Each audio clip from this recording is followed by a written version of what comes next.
Bonjour à vous et bienvenue sur ce nouvel épisode du podcast de la puissance mentale.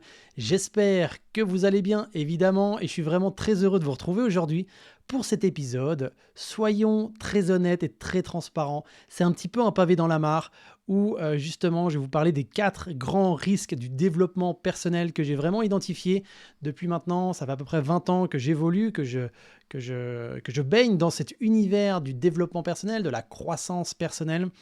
Et il y a des choses qui sont excellentes et il y a d'autres choses sur lesquelles il est très très important d'être vigilant. Donc ça va être aujourd'hui l'occasion de vous partager tout ça. Mais avant ça, vraiment, je tiens à vous remercier pour tous ceux qui ont pris le temps de mettre un avis sur Apple Podcast, ceux qui ont mis des étoiles sur Spotify. Si jamais vous écoutez sur l'une ou l'autre des plateformes, n'hésitez pas, en tout cas, si vous en avez envie, à mettre un avis et même un commentaire sur Apple Podcast. On a par exemple Maïtiri qui nous dit des podcasts hyper inspirants sur des sujets qui touchent tout le monde, très accessibles pour tous, un partage d'outils et de techniques faciles à utiliser pour passer à l'action. Tout cela dans la plus grande bienveillance. On a aussi Doudou83 qui nous dit « Merci Geoffrey pour tous ces partages d'expérience à travers tes podcasts, du témoignage à la mise en application des méthodes largement éprouvées. Ces émissions tapent à chaque fois dans le mille. Bravo et merci pour tous ces conseils pratico-pratiques qui peuvent être aisément mis en œuvre. » Eh bien écoutez, vraiment ça me touche beaucoup parce que c'était aussi tout l'objet de ce podcast. C'était vraiment d'être du pratico-pratique, de la bienveillance et surtout aussi vous partager mon expérience qui, a priori, en tout cas, des retours que j'en ai, vous aide grandement à avancer et à évoluer. Et aujourd'hui, justement, on va voir ensemble les risques du développement personnel. C'est vrai que parfois, quand on évolue dans le monde du développement personnel, on peut être face à certaines personnes qui sont un peu les ayatollahs du dev perso. Vous savez, ces gens à qui on ne doit surtout pas critiquer l'univers du développement personnel au risque de se faire vilipender, au risque de se faire un petit peu reprendre de volée aussi. Et puis à l'inverse, on a ces personnes qui sont des détracteurs du développement personnel en disant qu'il n'y a que du mauvais et tout ça. Je pense qu'il est important, en tout cas c'est le ton sur lequel j'ai envie d'avancer, d'évoluer avec vous dans ce podcast, c'est de mettre du bon sens. Évidemment, dans un univers comme la croissance personnelle, il y a des bonnes choses comme il y a des choses qui ne sont pas bonnes. Par contre, moi ce qui est important, c'est de prendre du recul par rapport à tout ça et de se demander où est-ce qu'est justement le juste équilibre. Vous savez, j'ai été pendant, et j'en parlerai très fréquemment sur ces épisodes de podcast et même sur tous les autres réseaux, j'étais pendant 15 ans dans la police. J'ai vu des personnes, moi, se faire influencer, manipuler, se faire escroquer, et ça ne touche pas vraiment un seul milieu en particulier. Il y a des gens extrêmement intelligents qui se font, entre guillemets, manipuler et avoir. Donc, c'est pas les plus intelligents qui se font avoir, c'est pas non plus les plus bêtes. C'est à un moment donné, surtout, quand les personnes se sentent pas bien, quand les personnes ont le souhait d'un avenir meilleur. Là, il y a certaines personnes qui peuvent être des profiteurs et s'engouffrer dans une brèche. Donc, c'est très important vraiment de toujours conserver votre liberté de penser, un peu comme disait Florent Pagny, ce chanteur français qui disait « Vous aurez tout sauf ma liberté de penser ». Je trouve ça tellement beau et tellement vrai. Conservez aussi votre capacité de discernement. Même quand moi, je vous partage des choses, et d'ailleurs, c'est ce que je partage aussi au sein de l'école francophone des coachs en préparation mentale, quand j'enseigne des concepts, la méthode puissance mentale, quand je l'enseigne, j'ai toujours à mes étudiants, mes élèves, les membres, vous les appelez comme vous voulez, à toutes ces personnes en tout cas que j'adore, je leur dis, mais attention, prenez que ce qui est bon pour vous, et surtout, ne buvez pas mes paroles telles quelles, testez, expérimentez et faites-vous votre propre expérience. C'est ça qui est vraiment fondamental. C'est vrai que quand on lit certains titres un peu racoleurs, comme celui des Échos en 2020 qui disait « Coach, influenceur, ces nouveaux gourous de la réussite qui nous mettent la pression ». Honnêtement, si vous considérez que je suis un gourou et que je vous mets la pression, dites-le moi. Ou là, il faut faire quelque chose parce que justement, c'est vraiment des choses qui, pour moi, sont à l'opposé de ce que l'on propose au sein de l'académie, au sein du podcast, au sein de tous les réseaux. Parce que justement, il n'y a pas de gourou ici, en fait. Un gourou, en tout cas, un gourou comme on l'entend en Occident, non pas en Orient, parce que côté oriental, c'est un petit peu un maître spirituel, c'est complètement différent. En Occident, c'est un peu quelqu'un qui ne laisse pas de liberté aux gens, c'est quelqu'un qui donne une seule ligne directrice et qu'il faut absolument suivre. Enfin, tout ça, pour moi, c'est à des années-lumière de ce que je propose, donc je ne me sens pas concerné. C'est vrai que je vais être très honnête avec vous. Quand j'ai commencé dans cet univers-là, où des personnes pouvaient me dire: «Ah Geoffrey, tu te mets un peu sur tu te mets tout le temps sur les réseaux, tu dis des choses, on dirait un gourou», ça venait me piquer, ça venait me chercher. Parce que justement, peut-être que j'étais juste dans les 4 grands risques que je vais vous partager aujourd'hui. Mais en tout cas, tout au long de ce podcast, tout au long de cet épisode ou tout au long de votre vie, j'ai envie de vous dire, moi je vous invite, je ne vous impose rien évidemment, je vous invite à garder votre propre discernement, à votre propre liberté. Ça, c'est très important. Alors, on pourrait en parler pendant des heures sur ces risques du développement personnel et aussi sur ses bienfaits, parce que selon moi, les bienfaits sont incommensurables, parce que concrètement, si je n'avais pas évolué dans cet univers du développement personnel, de la croissance personnelle, j'en serais pas où j'en suis aujourd'hui. Où j'en suis aujourd'hui, ça veut dire quoi? Ça veut dire avoir un couple qui a plus de 20 ans, d'avoir une relation avec mes enfants comme j'en ai. C'est aussi d'être épanoui dans mon job. C'est d'avoir osé quitter un job qui pourtant d'apparence avait l'air complètement vraiment épanouissant, alors qu'en réalité à l'intérieur je m'épanouissais plus du tout. Mais en tout cas, je suis très reconnaissant par rapport à toutes ces formations que j'ai pu faire, parce que c'est ce qui m'a permis moi-même de concrétiser, de synthétiser tout ce qu'aujourd'hui je vous propose via les différents réseaux.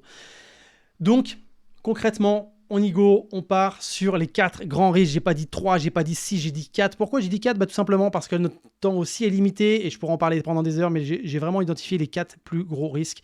Et c'est aussi, quand je vois les commentaires qui sont mis sur les réseaux et tout, je me dis, ah là, attention, on est peut-être en train de toucher l'un des risques du développement personnel. Le premier, et non des moindres, c'est le fait de chercher le bonheur à tout prix et de croire aux fausses promesses. En fait, c'est ce sur quoi, je vais y arriver, c'est ce sur quoi les médias s'engouffrent, c'est que dans les magazines, dans beaucoup de choses qui sont partagées, en tout cas en librairie, quand on va voir, on voit plein de livres sur le développement personnel, parce que les gens ont besoin aussi de tout ça. Les gens sont à la recherche du bonheur. Sauf que, moi, ce que j'ai pu voir, c'est que beaucoup de personnes aspirent tellement à un bonheur permanent qu'ils en dépriment.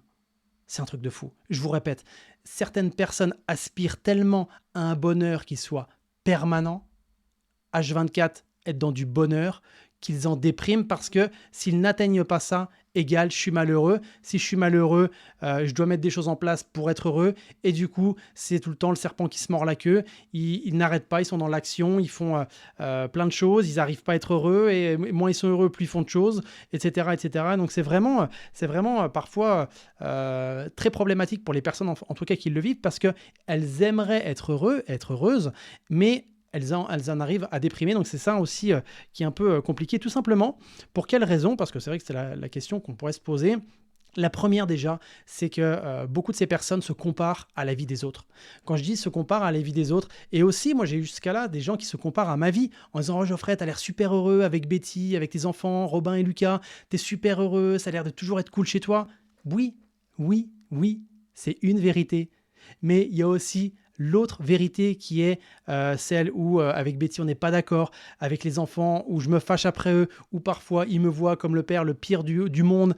Donc il y a aussi toutes ces facettes qui est surtout important de mettre en avant et de ne pas se laisser leurrer par une photo qu'on peut voir sur les réseaux, par une vidéo ou autre. C'est vrai qu'aujourd'hui sur Instagram, sur les réseaux, on a tendance à mettre que ce qui est beau, que ce qui fait envie, que ce qui est juste attirant. Sauf que, attention, quand vous voyez une personne qui fait une photo sur Instagram, dites-vous qu'elle a fait au moins 15 reprises avant qu'elle soit belle.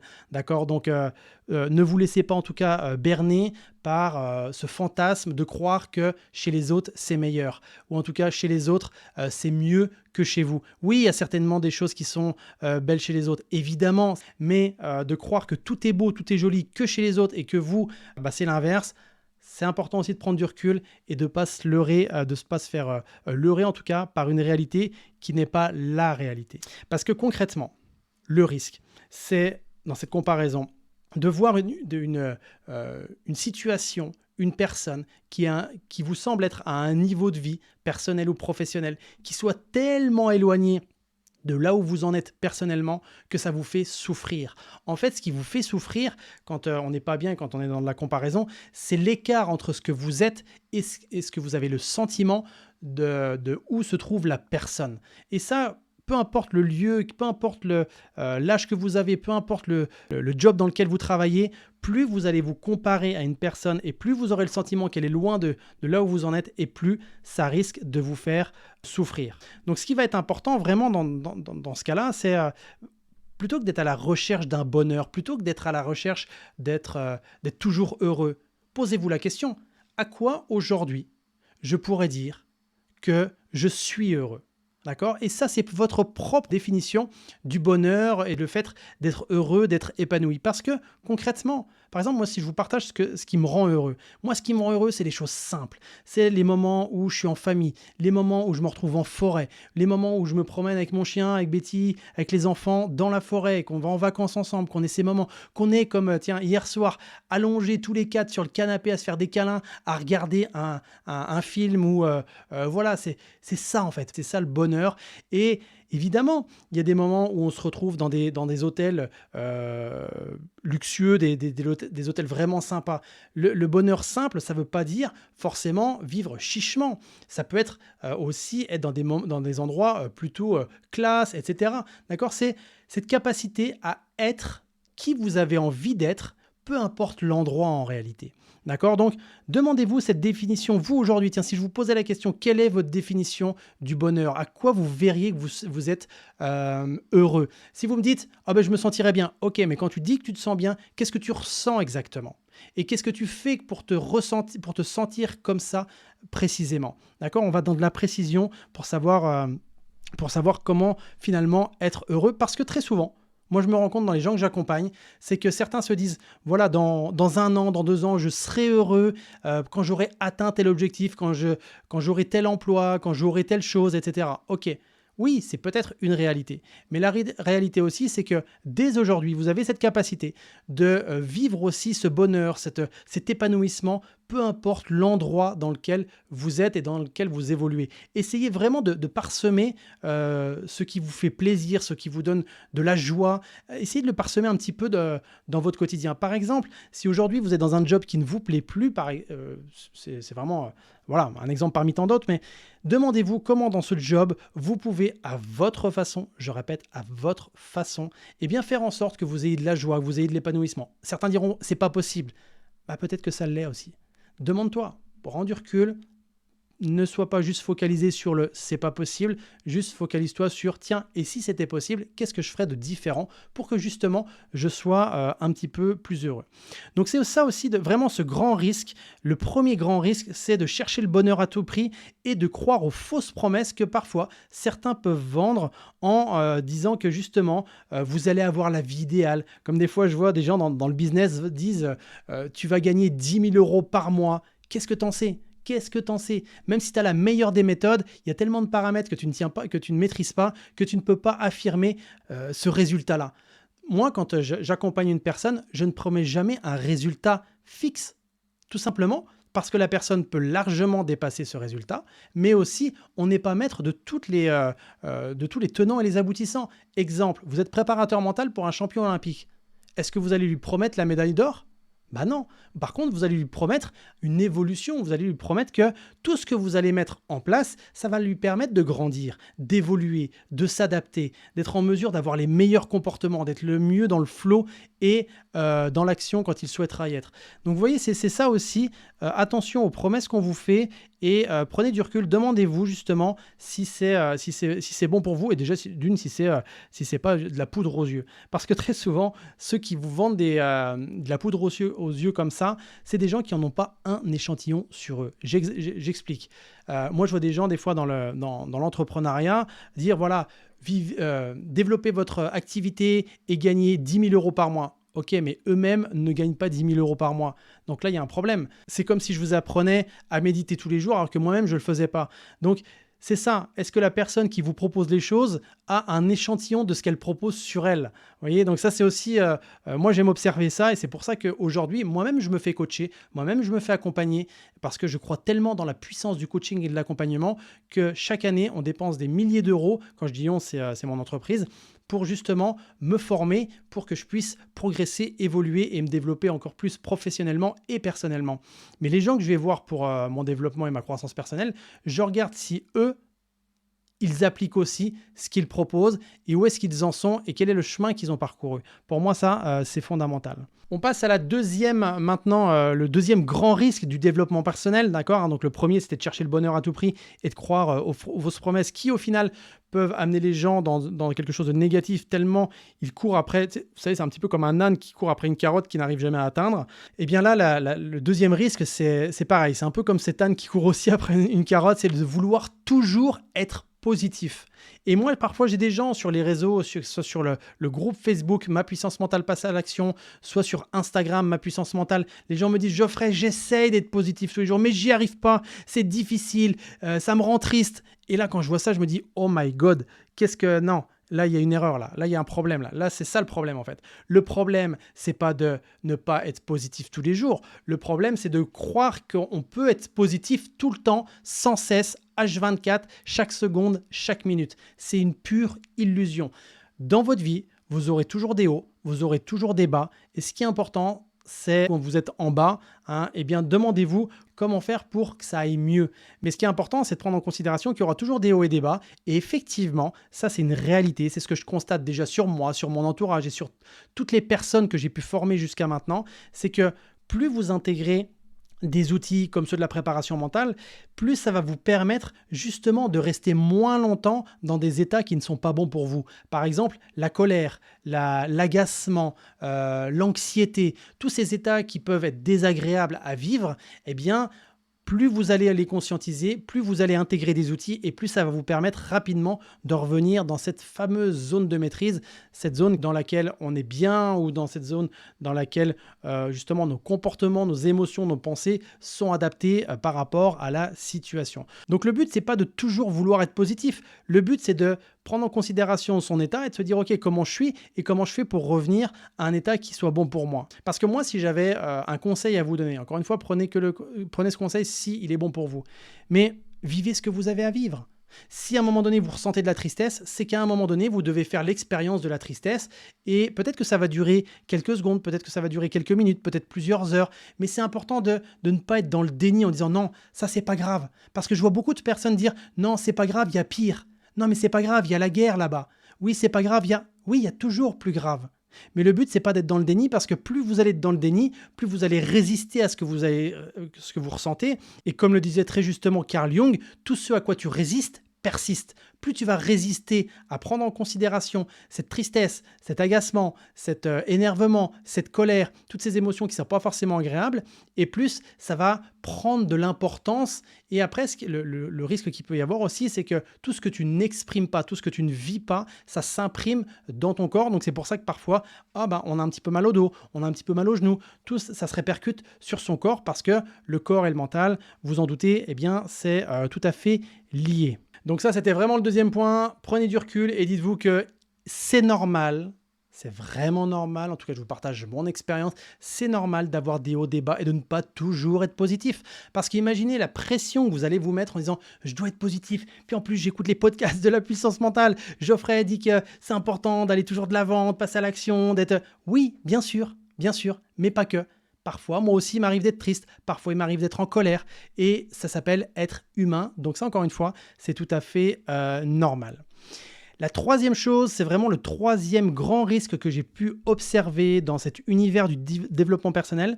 C'est que les gens, quand ils goûtent un petit peu à cet univers où justement on apprend à reprendre la maîtrise de soi, où on apprend ou en tout cas on apprend des techniques, des outils, des protocoles qui nous aident à évoluer, à grandir, à mieux gérer ses émotions, son mental, lâcher prise, motivation, etc.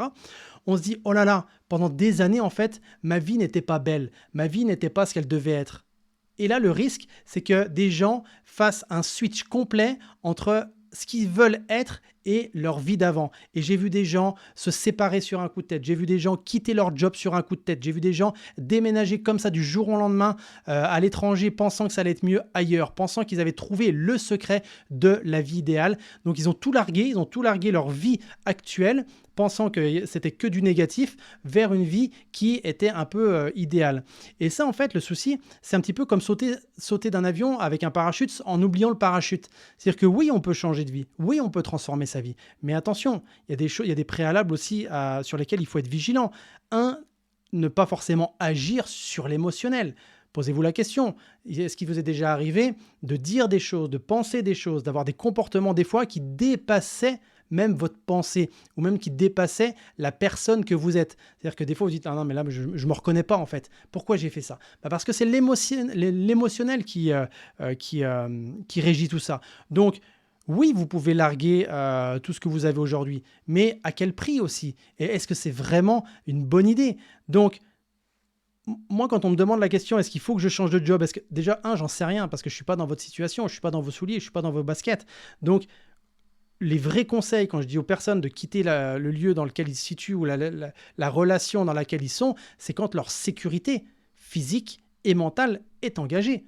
Par exemple, une personne qui se fait cogner, une personne qui se fait violenter, une femme, un homme, peu importe, dans ce cas-là, évidemment, là, c'est important de sortir de l'environnement dans lequel elle risque sa vie.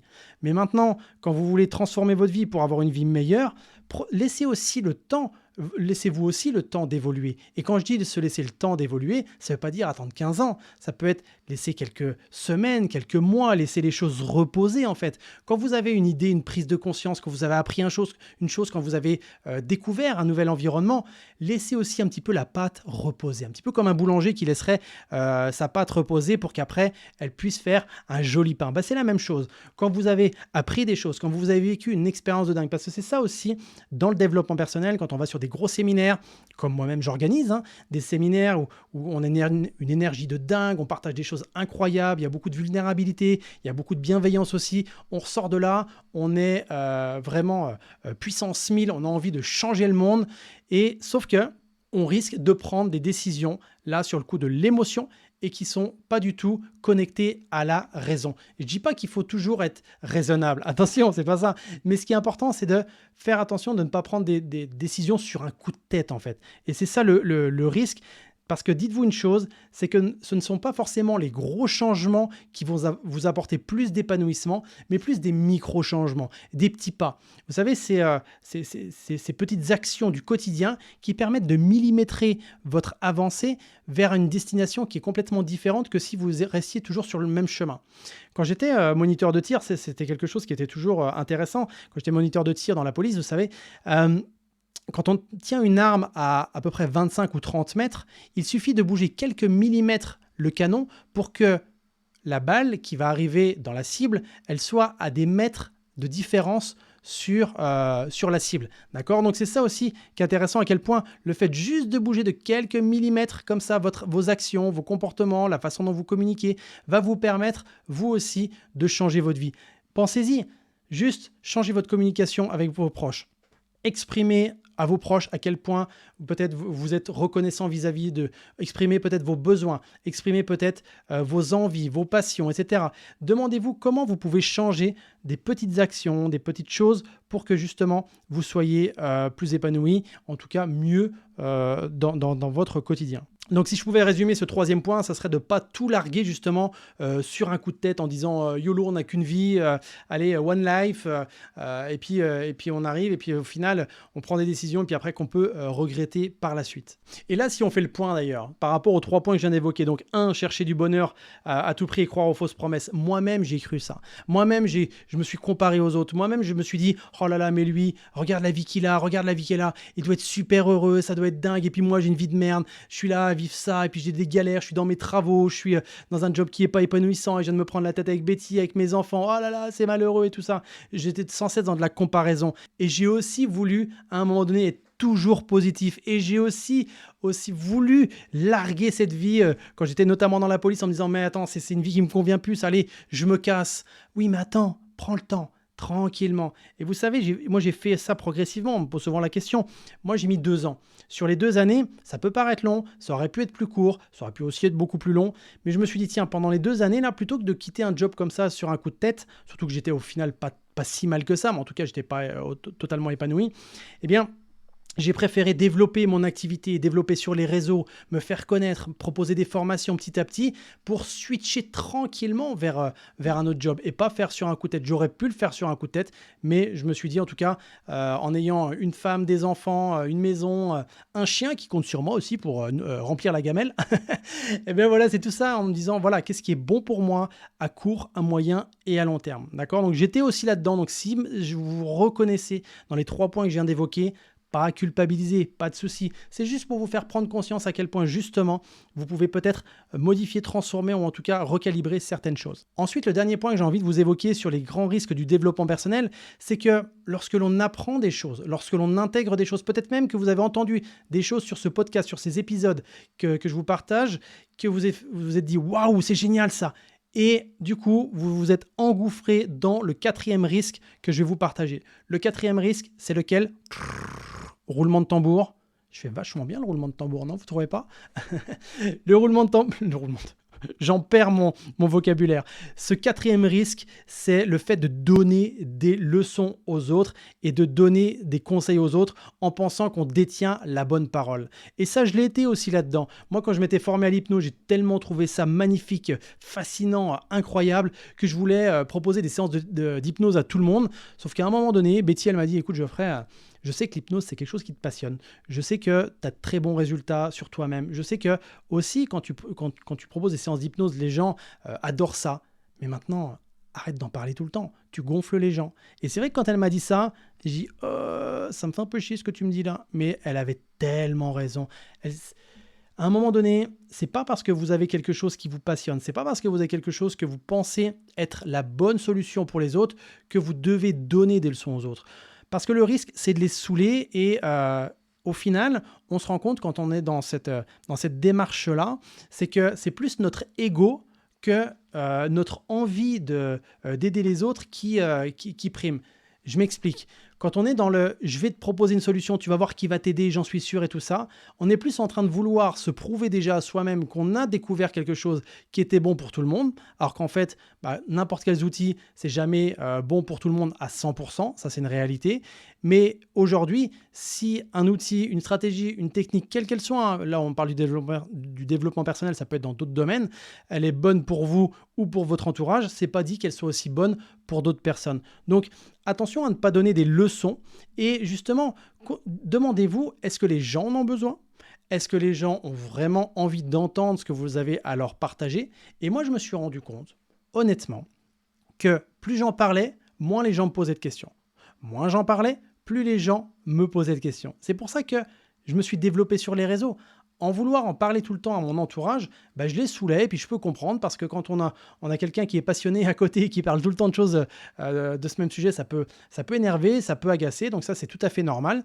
Donc attention à ça, si aujourd'hui vous avez testé des outils, quels qu'ils soient, de préparation mentale ou autre, et que c'est bon pour vous, déjà profitez-en pour vous. Et vous allez voir, la meilleure façon d'inspirer les autres et d'aider les personnes, c'est de vous travailler sur vous-même. Parce que moi, les gens sont venus me voir en tout cas quand je dis les gens, c'est les gens de mon entourage, sont venus me voir quand ils ont vu ma transformation.